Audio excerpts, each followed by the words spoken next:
back to Talk with Nia. So let's get into it. Angela Yee addresses the backlash that she got from celebrities and her previous co-host DJ Envy regarding her interview with Tamara Hall. Now, Angela recently left the Breakfast Club and now has her own show and spoke with Tamara Hall about how difficult it was at times being the only female on the Breakfast Club. Now listen to what Angela Yee had to say. There was a lot of conversations over the weekend over this Tamara Hall interview that I did, where I was discussing that sometimes it was challenging to be the only woman in the room, in the studio, not in the building, but in the room as in the studio. Here's what was said. Because you were the lone woman on this show, it seemed to me that people were always riding you. Yeah, and, I was the only woman who worked there, too. I mean, when it came to producers, camera people, and it wasn't an easy room for me to be in. I didn't know that. So I feel like I did need more, backup. And so that was hard for me, too, to be the only woman there with nobody to be like, check somebody, you shouldn't have said that like that. It's just me. And there were times I did do that behind the scenes because we should be able to do that. Now, in the room, I met the producer was a man, Eddie, who I really love. Eddie's a great producer. And I also was talking about our camera guy, Nick. He was in the room filming. And then our board op, who really can't leave the room.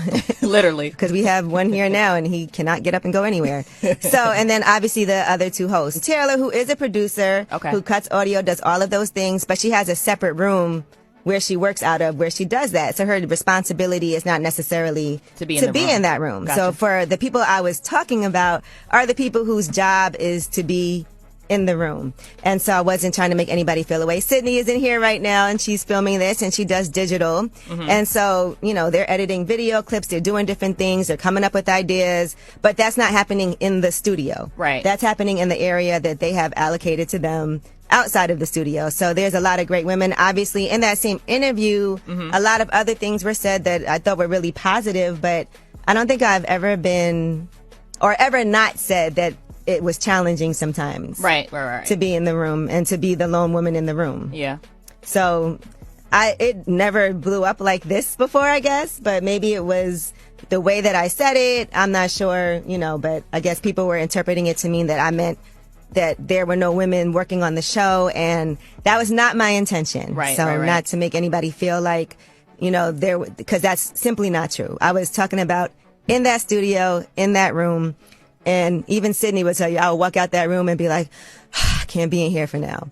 And I would even say, when I leave the show, I don't even want to talk to any guys. That's why I had lip service with all women, because I was like, I can't talk to any guys for 2 hours. And I feel like I've said that on many interviews, but somehow this wasn't into a lot more. This wasn't the first time I've heard you say it. Were you surprised that it became a yes. thing? I was definitely surprised. But, one thing I did do, and I advise this to anybody when something happens, because this has happened to me countless times, just don't stay on social media, because you don't want to be sitting there clapping back at people. Right. A lot of people were sending me screenshots look what this person said, look what this person said. I wasn't even paying attention or responding to any of that. Right. Because honestly, I had a great weekend. I was with Donnell Rawlings over the weekend. Right. I went to the SZA show. I took my friend's daughters to go see SZA. Right. I did a lot of different things. I have a lot of celebrations and positive things happening. And I feel like I also know me. If anybody's like, Angela doesn't support women, I mean... We know that's not true. And that would be an issue too. People would be like, you always take the woman's side. It's like no matter what, you just can't win. So I just mind my business, go about my business, do my thing, do my job, and focus on moving forward. On Way Up with Angela Yee, like I said on the show, everybody was happy for me when I got my own show. Yeah, for sure. And it's a blessing, and I'm happy to be here and honored. But I did work hard for it. And that's another thing somebody told me. I have to stop acting like I was given a show. I earned it. I worked really hard. Absolutely. And, at iHeart, they tell me that all the time. So, yes, I work hard. I do what I do. And Way Up with Angela Yee is not going anywhere, guys.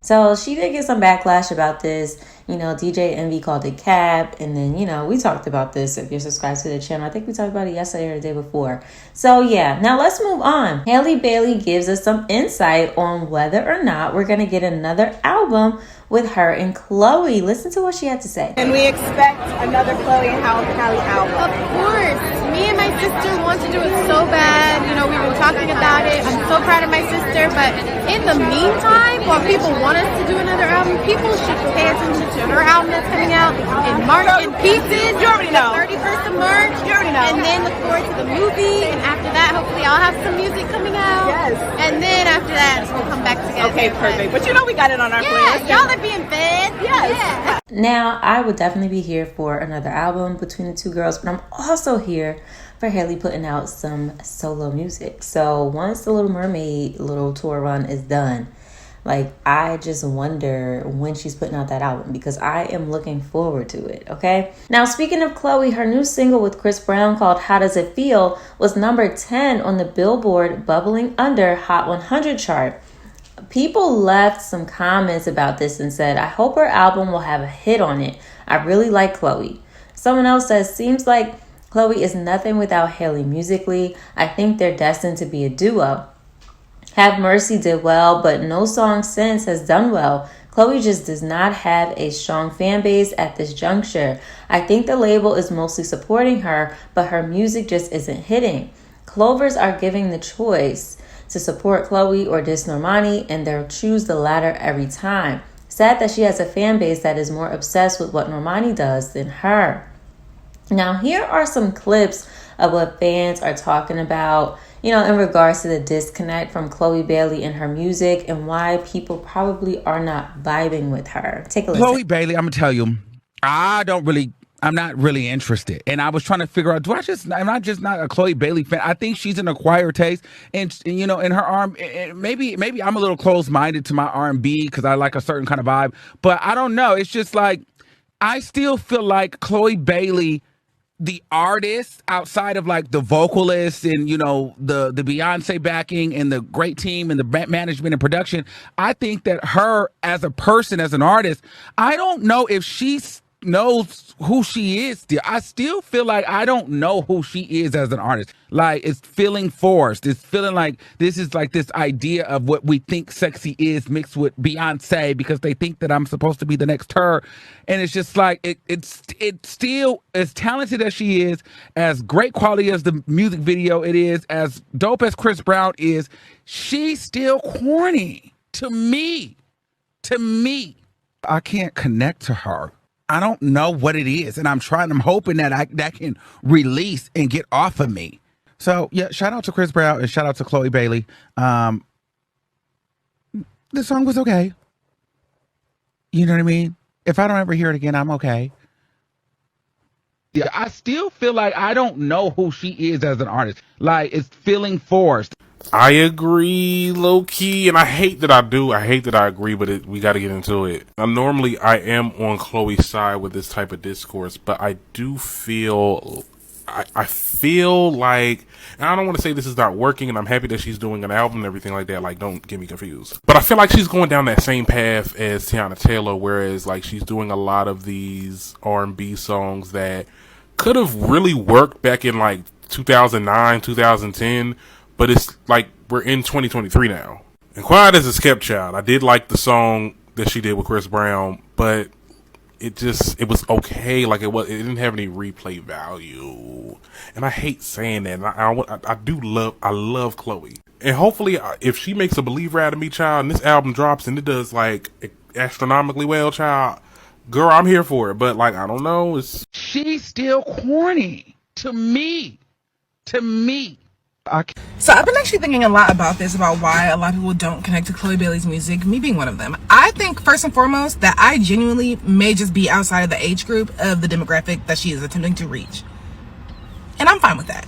But number two, and I think this is probably what most people are meaning when they say they just cannot connect to it, is that it's just not believable. I don't believe her. I don't believe anything that she's selling. I don't believe it. I don't believe you. Her persona as a member of Chloe and Halle, even her actual person that she actually presents on social media, when they go live and her actual social media, this is not the persona at all that she's presenting in her music. These are not remotely the same person. It's almost like she's just following instructions, post sexy picture, hot body, can sing my ass off, great stylist, choreography.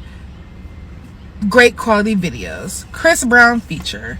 Like, none of these things equate to anybody. They don't give anything. They're just, it's like you could literally give anybody all of her songs and they would do just it. They might do better because it might actually connect to, like, there might be a connection between the song and the artist. There is no connection between Chloe Bailey's music and her as a person or how she presents herself. Maybe she could work on that.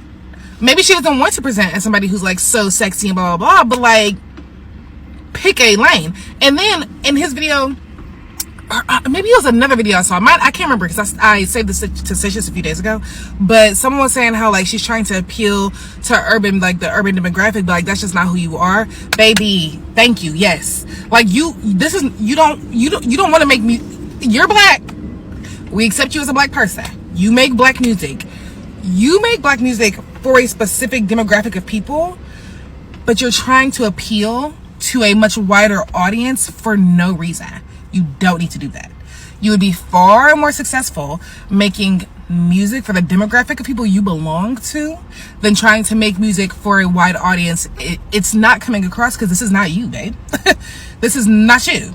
Like, and I'm not saying that she's not urban or like her like I said earlier, her persona as she presents as Chloe Bailey, the actual person, versus Chloe Bailey's music, there's a disconnect.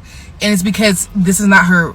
There's no connection between her personality and the type of music she makes, and that's why. So we've talked about this multiple times, right? This topic comes on social media a lot because I think a lot of people want Chloe to win and they expect more from her. And then there's some people that say, she's still discovering herself as a lady. She's still discovering her sound. She's still discovering who she is. Give her more time. It hasn't even been that long. So there's a lot of differences and opinions in regards to this. Let me know what you think.